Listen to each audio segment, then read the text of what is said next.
Ladies and gentlemen, mesdames et messieurs, the Honorable State Councillor Julia Hui, His Excellency, Ambassador from Romania to Germany, Ambassador Emil Horizanu, Rector Pop, Rector of the University Babeș-Bolyai, and Professor Schirman, our partner from the University of Strasbourg and co-organizer of the event.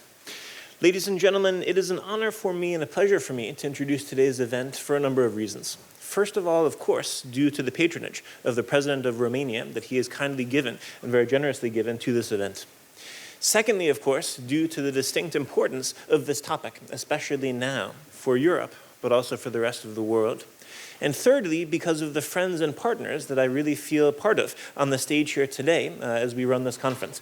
When I say friends and partners, I'm referring primarily to two things. First of all, Romania. Secondly, the University of Babeș-Bolyai. Many of you may not know this, but the first country in the world to have an accredited degree program in the field of cultural diplomacy was Romania. The first country in the world to have a PhD program in the field of cultural diplomacy is Romania. And the second friend and partner that I mentioned, of course, is the University of Babeș-Bolyai. I think it's only right and just that we give reference to one individual, a very important individual, who is not with us on the stage. As far as I know, he's representing the rector for important meetings in Bucharest. So they decided the rector would come here, he would go to Bucharest, Professor Vasile Pușcas.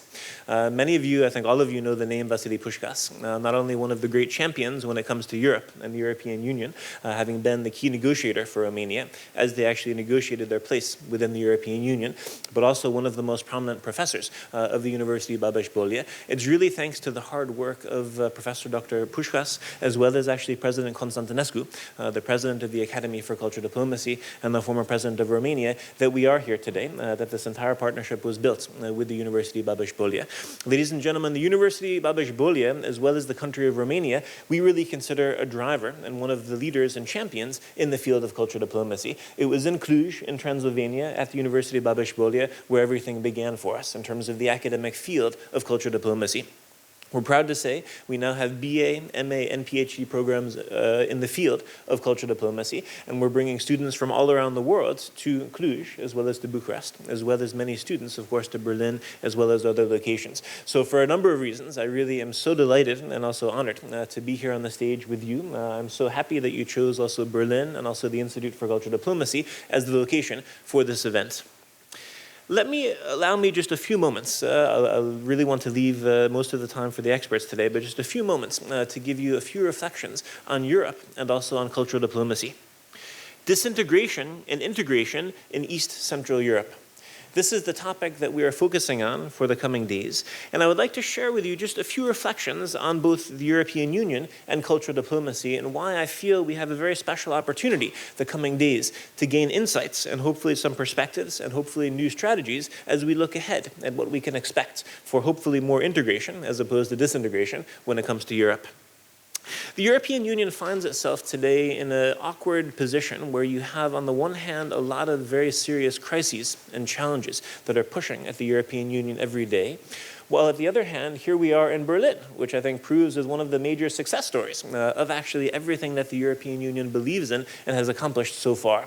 A time of crisis, of course, one of the glaring topics that we can't avoid in the media every day in Germany, probably in the rest of Europe as well, of course, migration. Given the crises in the Middle East, initially in Syria, but now unfortunately spread much beyond that, migration tends to be one of the major topics and challenges here in the Bundestag a few minutes away. As well as in the media. This is a topic, of course, that only can really be dealt with multilaterally as opposed to unilaterally.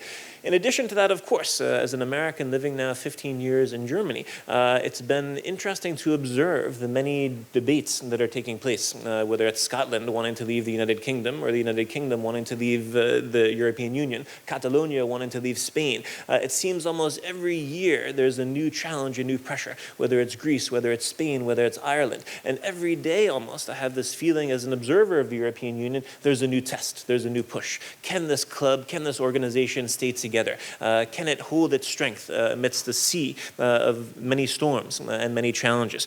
So on the one hand, of course, there's many challenges and many conflicts that are currently pushing the European Union and really questioning the status quo. Will this institution remain or not? Is it a question of disintegration, as the title of this conference professes, or integration? And I think that's something, of course, we need to accredit admit and acknowledge at the start of this conference.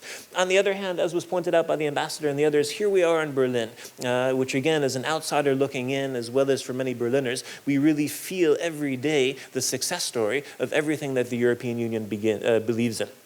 There was a reference also of the president in his opening remarks, as well as in the ambassador, of this idea of European values. What better example of a success of European values than the fall of the wall, the chute de mur, as you were referring to, Professor, from Strasbourg. And I think here again, what we want to point out, the success of the Berlin Wall coming down for us at the Institute for Cultural Diplomacy is much more than just geopolitics and the threat of mass destruction and all of the other complexities of the Cold War. But for us, it's really a great testament, an example to the power of also individual citizens. In the end, the citizens are the ones that actually brought this wall down. It wasn't bombs or torpedoes or tanks, but it was private individuals for the most part, with hammers and chisels, that wanted to get to the other side. They brought this wall down. Was it disillusionment of one way of life, perhaps attraction of another? There are many theories and debates, but the point is, this was really smart power. This was an attractive force. These individuals wanted to get to the other side of the wall, and they actually brought it down themselves. It wasn't armies bringing it down for them. So I think that's a very important point as well, that we really are constantly reminded, especially in the coming days, hopefully we can enjoy a little bit of Berlin, of this great success story. That is there. And I think for so many reasons, we also at the Institute see the European Union as a great success, not only of multilateral cultural diplomacy, but multilateralism as a whole. And what's the alternative? As we look at Latin America, as we look at Asia, institutions like Mercosur, institutions like ASEAN, there's still nothing that even comes close to comparing to the European Union, which is in so many ways a testament of cultural diplomacy, how it's been facilitating access to citizens, making it easier to travel, making it easier to educate, making it easier to trade in so many ways. So for us, it's really no question at the Institute of the tremendous success that the European Union has already proved. And of course, it's a long road ahead that we need to support and also strengthen this integration to make sure that it continues in deeper ways. The second reflection I wanted to make in particular is, again, what use is cultural diplomacy when it comes to this issue of integration in European Union? What use is cultural diplomacy when grappling with many of the challenges of the world? I was flipping through the headlines this morning on the news, and I was reminded of a quote that was actually from not too long ago, from one of the very well-known American presidential candidates, when he was referring not too long ago to Muslims, and actually the way in which Muslims may or may not be integrated in the U.S. This famous quote, "They're not coming to this country if I'm president." And the reason why I think that quote is relevant today is not so much because of that particular candidate, however your feelings may be for him, but I think we need to recognize we are currently at a time of extremism in almost every sense. It is a time of extremism, of course, as we look at ISIS and what's happening in Syria and the rest of the world outside of the European Union. You see countless examples, unfortunately, of tragic examples of extremism taking place outside the EU and then coming into the EU. But it's also a time of extremism, I would argue, as we look at the political landscape, not only in the USA that I just referred to, but also in Germany, also all around Europe, where you see the rise of these extreme parties. It's never been easier for the AfD party or other similar groups in Germany and abroad to join members. And I think we need to acknowledge you've got extremism really both within the EU as well as coming from outside of the EU. And that's where we feel, whether it's the academic degrees with the University of Babeș-Bolyai or cultural diplomacy as a whole, cultural diplomacy can assist. We may not be able to end terrorism or actually counter violent military actions. But I think where cultural diplomacy can contribute, let's make it more difficult for extremists.